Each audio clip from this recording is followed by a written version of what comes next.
talk show. This year once again showed that the maritime security isn't an end itself. Today we're interviewing Kateryna Yakunchenkova, the General Manager of Safina Security, in order to further elaborate on the current status of the maritime safety and security in the region, and the proposed solutions in order to reduce the piracy attacks. Thank you, Catherine, for today's interview.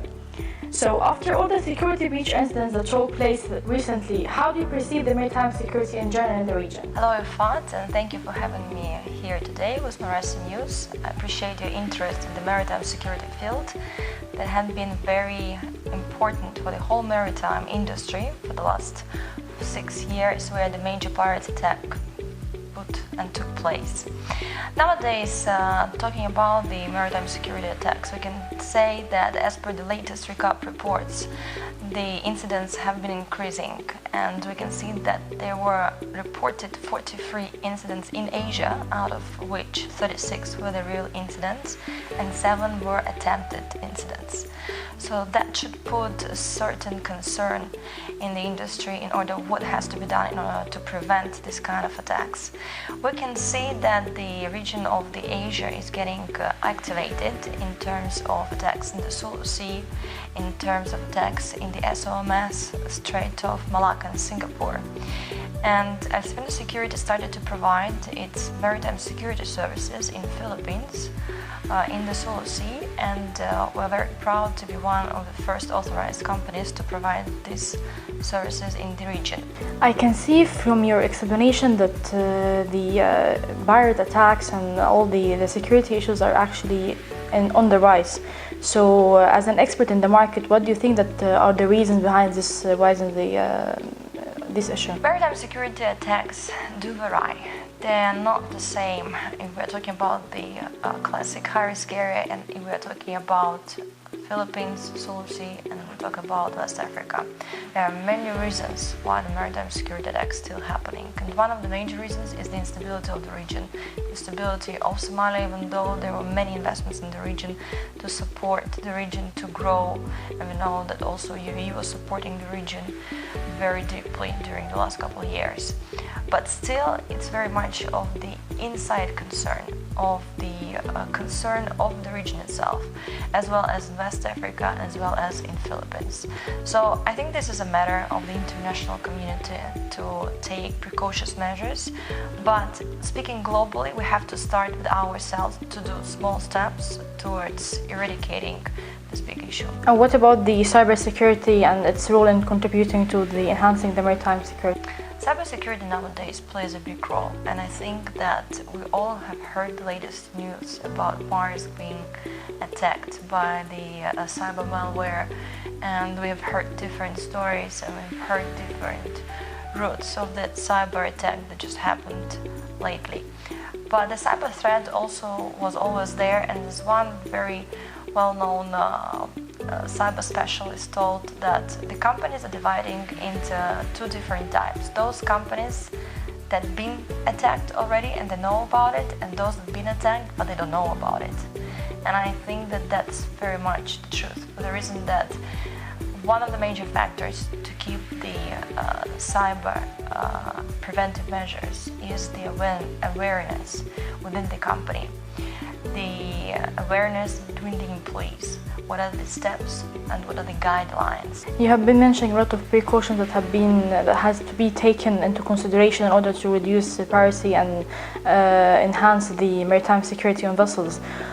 From your experience in the market, what other measures that has to be taken in order to reduce piracy attacks? First of all, in order to reduce piracy attacks, we can look at that matter globally, and we can look at that matter more narrow. Globally looking at that matter, of course, the international community, the IMO, they have to be concerned about the problems of the regions from where the pirate attacks started. So here we're talking mainly about the Somalia threat.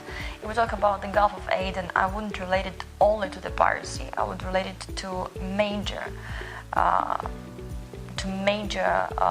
world threats in terms of terrorism. And we talk still about piracy, which I will take the West Africa issue. That is absolutely different model from Somalia, and also have taken into the relation the Philippines problem. So when the certain steps will be done inside the region in order to maintain certain standards for those pirates that are going out of the sea under the fishermen, and then they attack the vessels with the ladders and the AKs. When those standards of this region will be faced and will be met, then we can talk about the development and making pirates being eradicated. But that's the matter of all of us. That's not just the matter of a shipping company that puts security guards aboard the vessel that goes further. This is just a preventive measure in order to secure your assets. If we talk about this problem, more narrow, that of course I would suggest to every vessel that is passing the high-risk area to provide certain preventive measures. First of all, the hardening of the vessel, truly following of the BMP4 guidelines, following cyber guidelines that were issued by IMO and BIMCO, and protecting the vessels with the private maritime security firm operators on board of the vessel. So if we all together will unify the system of how we can protect and prevent the risks at the sea, then we might reach a certain result.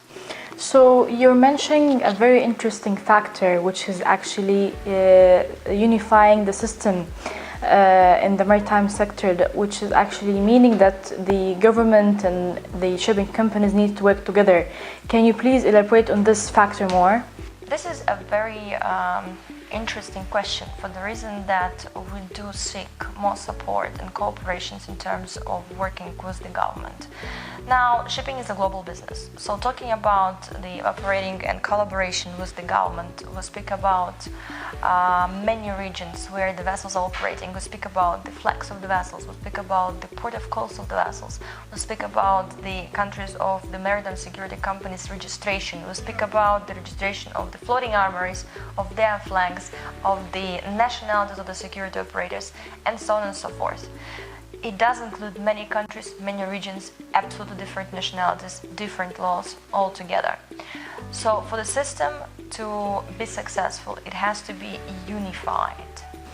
Nowadays, the industry is witnessing the emerge of the autonomous shipping. So how do you perceive this, and how does the Safina Security is acting towards actually protecting the vessels when it comes to autonomous shipping? Well, I still think that it's going to take certain time to be completely implemented in place, and I think that not every shipping company will be able to afford such high cost of their vessels to be automated. And at the end, there is still going to be a certain human factor playing a deep role, even in the shipping if it's going to be automated.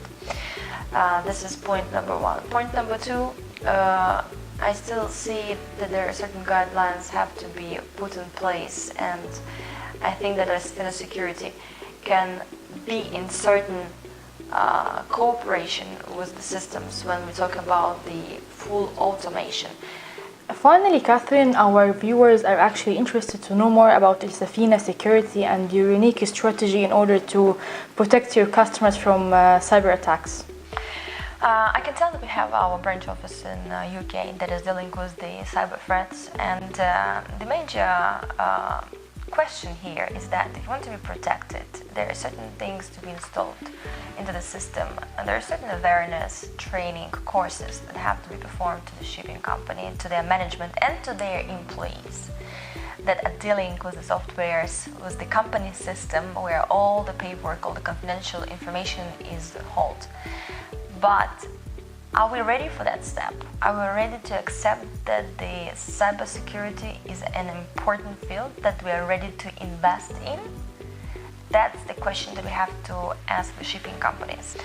So there is a certain course that involves the training, that includes the preventive measures, the software, certain programs that are ready to be installed in the system. But again, are we ready for that?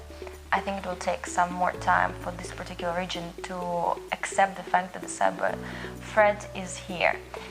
So we help our clients not to deviate the region, but to go through the Solar Sea and to coordinate very closely with the authorities, with the maritime authorities of the region, with our help and support, in order to save the costs, in order to save the time. That is very important nowadays. And we're always happy to assist with the risk of threat assessment. Either we're talking about the cyber threat or we're talking about the piracy threat, and our team is always ready to provide certain assessments to our clients. Great.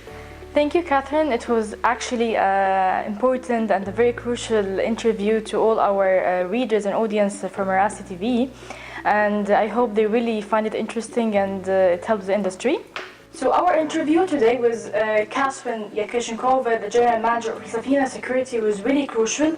She pointed out on actually a very important point, which is the collaboration and the high need to unify, to get a unified system between the government, the international shipping companies, classification society, and security companies in order to come up with a unified system and reduce the cyber attacks and cyber securities. We really find out that this is really interesting and really important to enhance the security measure and security standard. We hope that you like the interview, and please follow us on our media channels that will appear on the screen right now. Thank you. See you next episode.